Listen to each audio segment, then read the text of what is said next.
안녕하세요, 볼리TV 송영욱입니다. 이강인 선수가 2023년 들어서 첫 골을 기록했습니다.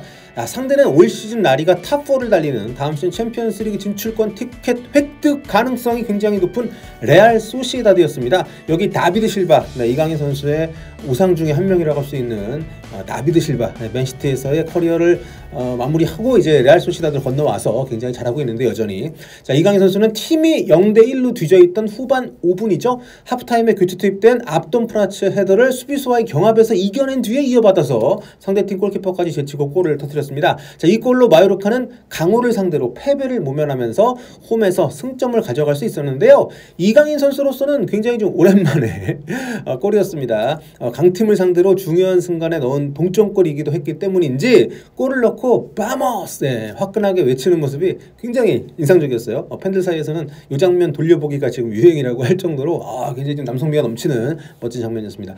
자, 이날 이강인 선수 오른발로 침착하게 동점골, 자신이 잘 쓰는 왼발이 아니라 왼발로 사실 기회를 완전히 만들어내고 오른발로 마무리를 짓는 그런 동점골이었는데요.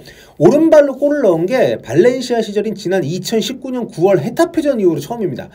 왼발이 거의 뭐 완성형의 선수이기 때문에 오른발도 이렇게 적절히 잘 써준다는 것은 이강인 선수의 가치가 점점 더 올라갈 수 있는 그런 이유가 아닌가 싶은데 이날 이 골의 의미가 더 컸던 것은 혼자 10골을 터뜨리면서 팀의 정말 득점을 도맡고 있는 무리키 선수, 이 주포인 무리키 선수가 경고능적으로 결장을 했다는 거죠. 선발 라인업 보시면은 아기레 감독이 이날 무리키의 빈자리를 이강인 선수를 전진 배치시켜서 메웠습니다. 그러니까 골을 넣을 수 있는 선수가 별로 없어요, 이 팀이. 무리키 다음이 3골입니다. 팀 내 득점자 리스트를 봤을 때.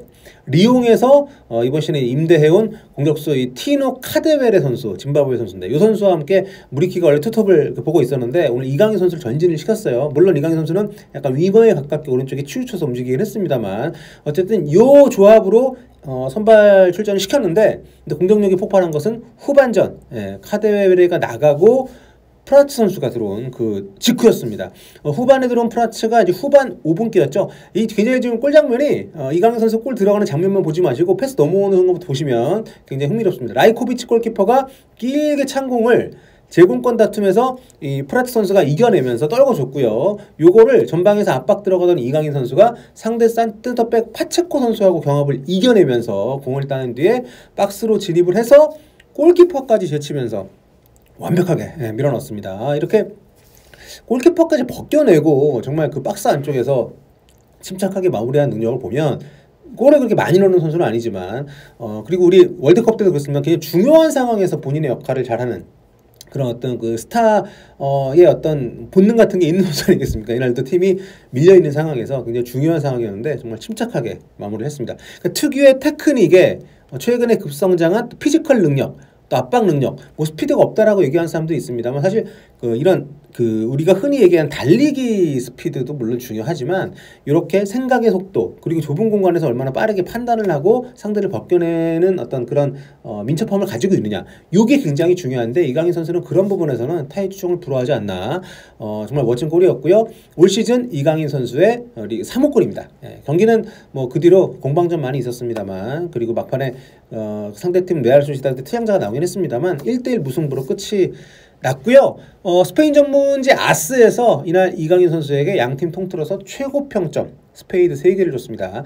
이날 교체 투입돼서 이강인의 골을 도왔던 압돈 프라츠 선수도 이날 굉장히 압박도 많이 띄워주고 교체로 들어와서 인상적인 모습 보였기 때문에 프라츠 선수와 이강인 선수 단 2명만 3개를 받았습니다. 이날 뛰었던 모든 선수 가운데에서 후스코어드닷컴은 이제 AI 평점 이강인 선수에게 역시 7.8점을 주면서 MOM에 선정을 했습니다.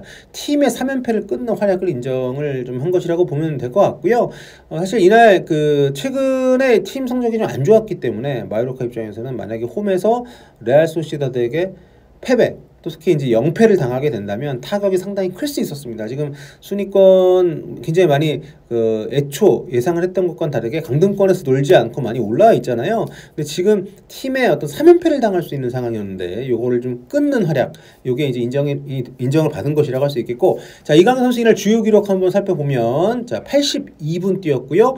골은 한 골 넣었습니다. 슈팅 1개, 패스는 18개 시도해서 14개 성공시켰죠. 78%. 좀 높은 위치에서 굉장히 그 모험적인 공격적인 패스를 많이 시도를 했기 때문에 아무래도 잘리는 상황들이 좀 있었고요. 자, 키패스 1개, 그리고 볼터치 41개, 드리블 10개 중에 5번 성공을 시켰고 10번 시도해서 이렇게 10번 시도하는 것 자체가 이 프리미어리그에서 보기 쉽지 않은 네, 라리가의 특성도 있겠습니다. 기본적으로 이강인 선수는 온더볼 상황에서 굉장히 위력이 있는 선수이기 때문에 본인이 볼을 갖고 있을 때 과감하게 수비수한테 덤벼드는 이런 모습들을 볼 수가 있습니다.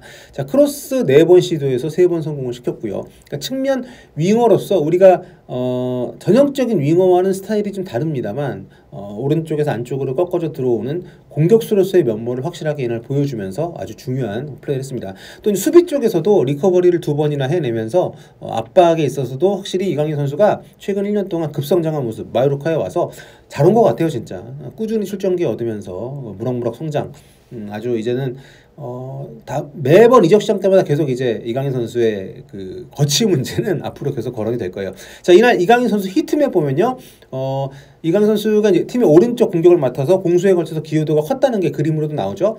자, 이강인 선수의 이런 활약에 대해서 스페인 전문지 마르카에서는 이제 별도의 기사까지 냈습니다. 여기 기사 보시면 제목이 라리가 최고 시즌을 맞이하고 있는 이강인. 예, 대한민국 선수인 이강인은 올 시즌 3호 골 넣으면서 이번 경기에 확실한 MVP로 활약을 했다. 이번 경기에 대한 호평뿐만 아니라 지금 커리어 최고의 시기를 보내고 있다는 그런 얘기를 하면서 자, 마요르카에서 가장 좋은 그런 폼을 유지하고 있다는 내용이 나옵니다. 자, 이날 무리키가 없는 팀에서 최고의 활약을 펼치면서 팀의 10위 자리를 지켜냈다.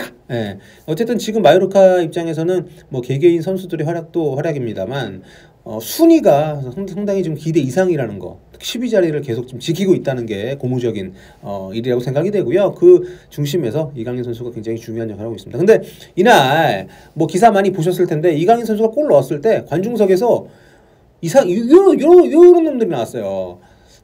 마요르카 팬으로 보이는 사람이 눈짓 제스처를 한 건데 이거 참 어이가 없습니다.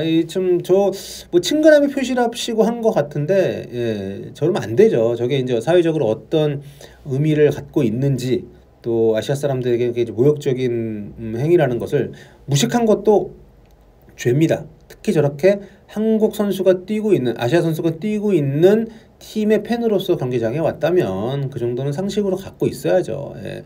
자, 아무튼 뭐 올 시즌 이강인 선수 주가가 계속 좀 치솟고 있는 걸 우리가 매주 확인을 하고 있는데요. 특히 실력적으로 굉장히 좀 많은 인정을 받고 있는 올 시즌입니다. 뭐 1월 이적 시장 때도 우리가 한번 느꼈습니다만, 이를테면 풋볼 탤런트 스카우트에서는 며칠 전에 이강인 선수 스카우팅 내용을 이렇게 발표를 했습니다. 그 본 기사는 굉장히 길어요. 그래가지고 여기 이제 그 트윗에서 그 기사를 인용을 하면서 요약한 내용을 제가 소개해드리면, 자, 이강인 선수의 장점을 나열한 겁니다. 전진형 플레이메이커다. 빠르고 민첩하다.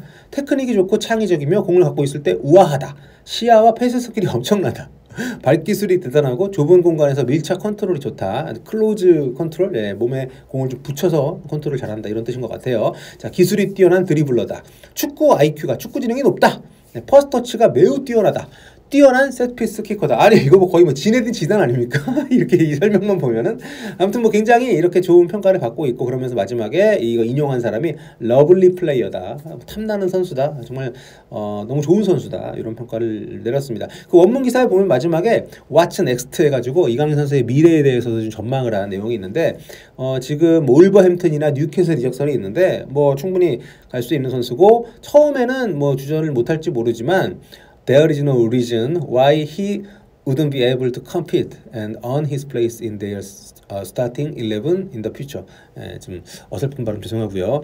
이강인이 이 두 팀 뭐 간다고 하면, 네, 스타팅 베스트 11에 들어가지 못할 이유가 없다. 경쟁력이 있는 선수다. 이렇게 프리미어리그에서도 지금 가도 바로 경쟁력이 있는 선수다.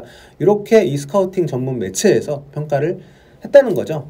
최근 들어서 굉장히 좀 이강인 선수의 가치가, 그러니까 한두 경기만 반짝반짝하는 게 아니라 매 경기 균질한 꾸준한 수준, 특정 수준 이상의 경기를 좀 보여주고 있기 때문에 아무튼 굉장히 좋은 평가를 받고 있다는 거 현지 반응을 통해서 또 이렇게 느낄 수가 있는 것 같습니다. 앞으로도 이강인 선수 좋은 활약 좀 계속 이어갔으면 좋겠고, 이번에 또 클린스만호에 또 승선하지 않았습니까? 3월 24일, 28일 A매치 연달아서 진행이 되는데, 이때 와서 클린스만 감독은 이강인 선수를 어떻게 쓸지 이것도 굉장히 좀 궁금해지는 부분이네요. 그럼 다음 시간에 또 다른 얘기 들고 돌아오도록 하겠습니다. 여러분 안녕히 계세요. 굿바.